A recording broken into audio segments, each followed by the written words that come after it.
પોપટલાલ જે ધારાસભ્યના વહીવટદાર છે એ હપ્તાખોરી જે માતર તાલુકામાં ચાલી રહી છે એ પોલીસની હપ્તાખોરી એટલે ડીવાયએસપી દ્વારા અહીં અધિકારી મૂકવામાં આવે છે અને એમનો હપ્તાખોરી પોપટભાઈ ઉઘરાવે છે અને જે મિલીભગતથી બધું એમને જે ચાલતું હોય મિલીભગતથી જે ચાલતું હોય એ આ બોલનારા છે માતરના લિંબાસીના ઉદ્યોગપતિ જિગ્નેશ ઠક્કર, જેમનો આરોપ છે કે એક રાજકીય નેતા અને નડિયાદ ડીવાયએસપી વી.આર. બાજપાઈ તેઓને ખૂબ હેરાન પરેશાન કરી રહ્યા છે।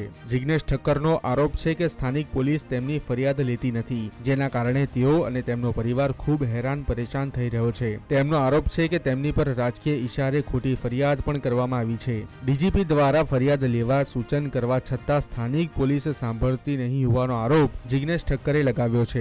મળતી માહિતી મુજબ આ કિસ્સો એક જમીનની ખરીદીને લગતો છે। ઉદ્યોગપતિના આક્ષેપોને લઈ ખેડા જિલ્લા પોલીસની કામગીરી સામે અનેક સવાલ ઉઠ્યા છે।